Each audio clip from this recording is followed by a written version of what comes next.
This video is brought to you by John Robson Guitar Tuition.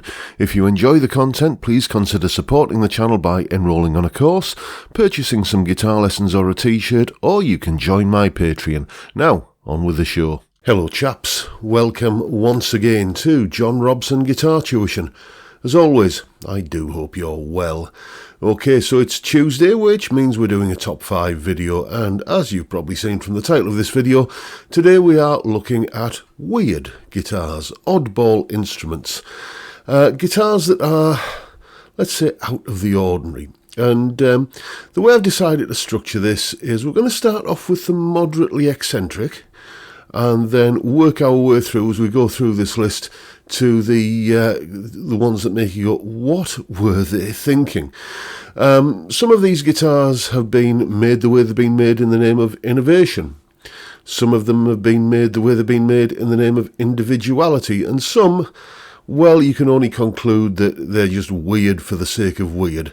So let's get cracking straight away with the first candidate on the list, which is the Burns Steer guitar. Yes, indeed, the Burns Steer. I actually quite like Burns guitars. Grew up being a massive Hank Marvin fan, and there is a noticeable change in Hank's tone. I think possibly slightly for the better when he went to Burns guitars to the latter part of the 60s, I believe.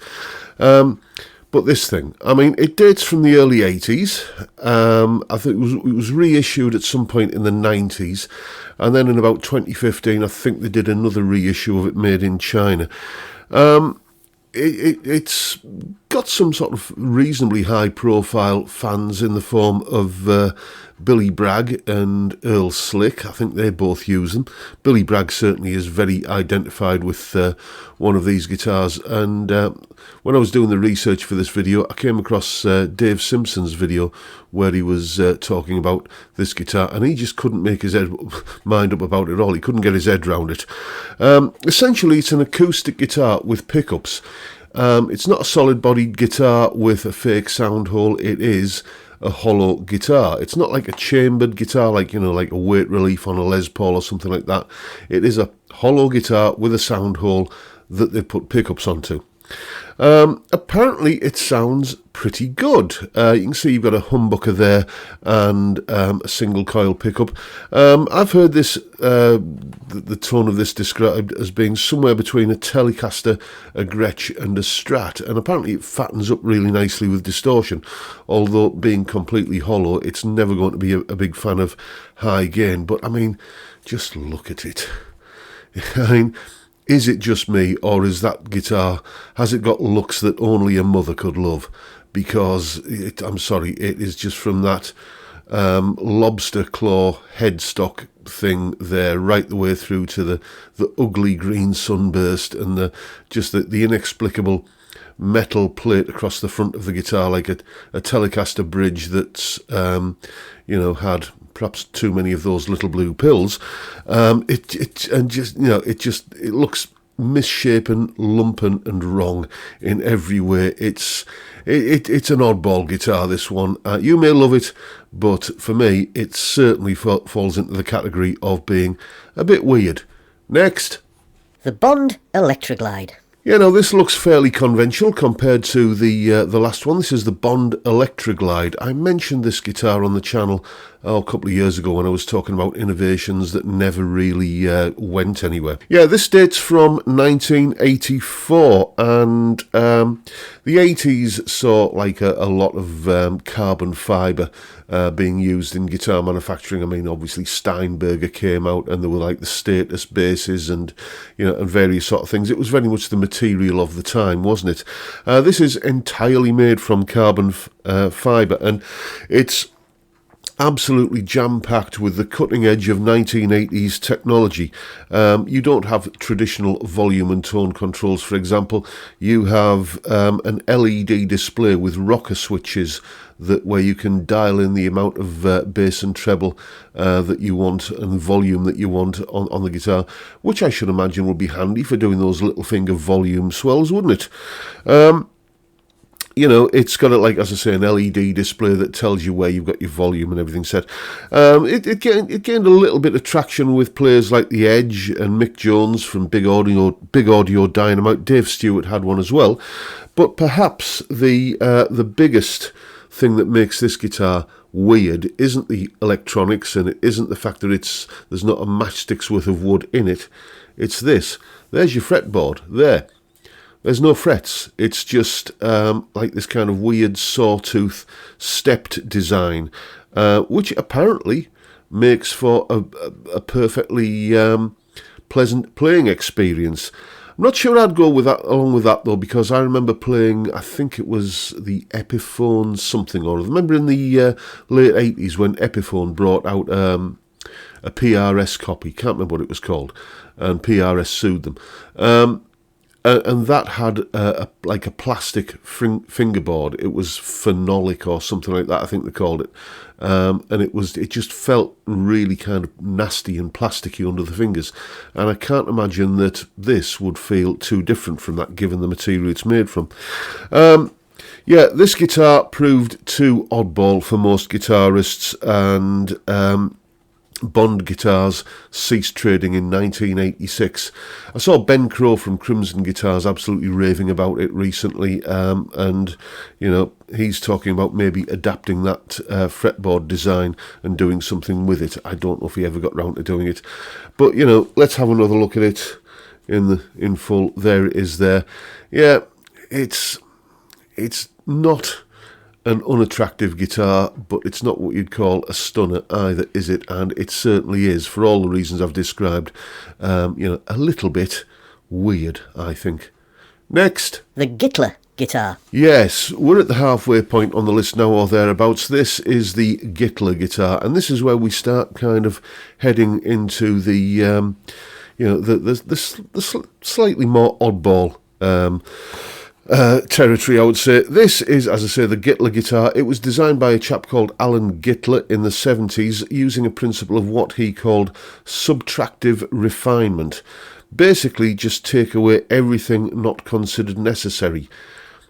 Which, if you're going to take away the neck on a guitar, I would say you've probably kind of you know, gone a little bit too far there. There's no neck on this. It's just, as you can see, a tubular metal construction.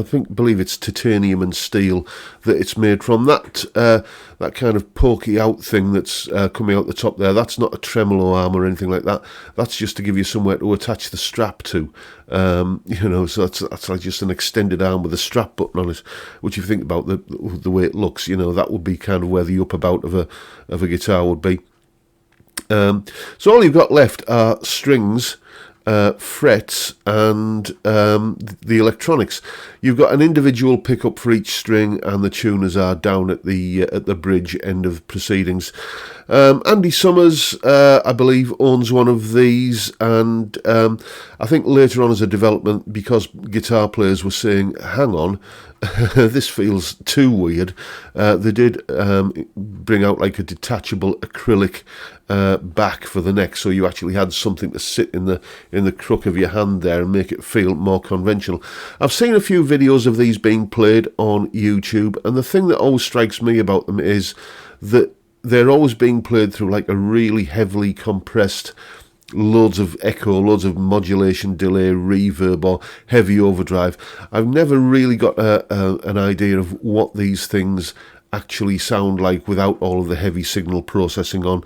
The thing that I keep coming back to with this guitar is that, you know, innovation is a great thing when it solves a problem, but what problem does this guitar solve? You know, it seems to be just, again, falling into the category that I was talking about at the beginning, weird for the sake of weird. And most of these guitars nowadays basically reside in collections and museums.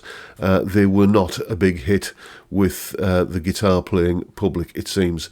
So yeah, this one, I think, it's sometimes known as the fishbone guitar, this one, I think, for obvious reasons. But, you know, again, it's got to be, if we're talking about weird guitars, that one has to be on the list. Next. The Eastwood Blue Moon. Yes, this is the Eastwood Blue Moon guitar. This was built in 1980 by UK luthier Brian Eastwood. It was made as a one-off instrument for publicity and press and TV appearances for a UK rock and roll revival band of that sort of late 70s, early 80s period. They were called Shawaddy Waddy. Anyone else remember them? They were a huge band in the UK, like chart-topping singles, you know, pretty much every single they got out either got into the top 5 or got to number 1. And one of their singles was a cover of the old doo-wop hit Blue Moon, and this guitar was created for when they appeared on Top of the Pops and other such things. Let's get rid of that picture and put this one up. There's the guitarist from the band, Russ Field, round about that time, you know, sporting that guitar. You can see it also has a pair of detachable feet, which apparently when you're leaping around on stage, they can be quite painful. You can get a kick in a certain part of the anatomy if you're not careful. Its first appearance on Top of the Pops was a little bit premature because they had to rush the finish on it, and it wasn't even properly dry because the single charted earlier than expected. Let's go back to the original picture of it. There it is.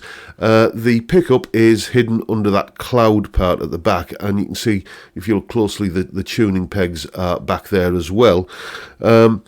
It's not really anything more than a stage prop, this, though, although it does function as a playable instrument. And you can see you've only got about 14 frets on there, so you're never going to be, you know, doing Yngwie Malmsteen sweet picked arpeggios up at the top end of the neck on it, but that's not what it's for. I like this guitar. I think it's quirky and unusual. It's weird, yes, it definitely deserves a place on this list, but it's fun. You can see that this guitar has been made with you know, a sense of you know, fun about it. Yeah, so it's weird. It deserves a place on the list. Let's move on and see what the last one is. The Eastwood Bender Distortacaster. No, I know what you're thinking. This is not the result of too much beer and being let loose on Photoshop, or maybe it is. Certainly in the design element of it. This is another Brian Eastwood guitar. This one dates from the mid-90s. It's called the Bender Distortacaster. And it's, you know, well, you can see what it is. It's like a melted Strat. Apparently it functions as a guitar, you know, and, you know, these things were actually put into production and people bought them, you know, and, you know, here's, let's get rid of that one. There's a picture of a listing for one. Look at the price that fetched, you know, nearly $3,000. You know, for that guitar, and they were not cheap guitars, brand new either.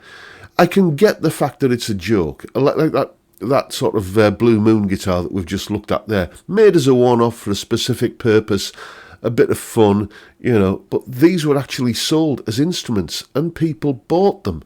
I mean, presumably with cash, because I don't think you're allowed to sign a cheque with a crayon.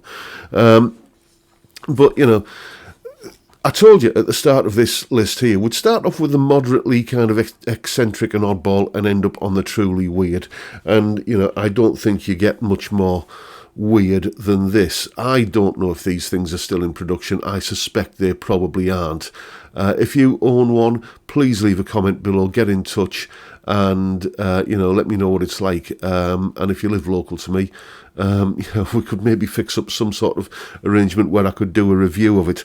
Yeah, the Bender Distortacaster. If any guitar deserves a place on a list of truly weird guitars, this one does.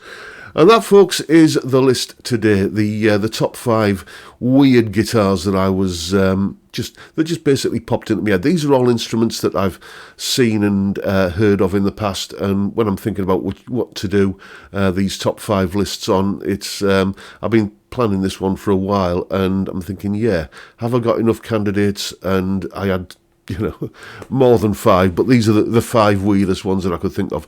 And that is, as I say, the video for today, folks. Hope you found it moderately entertaining, at least. And if that's the case, please hit the subscribe button and the notification bell if you haven't already done so. And why not give me a like while you're at it? Don't forget the live stream every Friday, 5 PM UK time, where we drink beer and talk music and guitars. Fantastic way to kick off the weekend.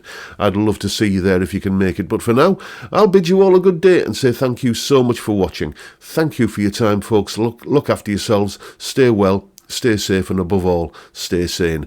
Bye for now.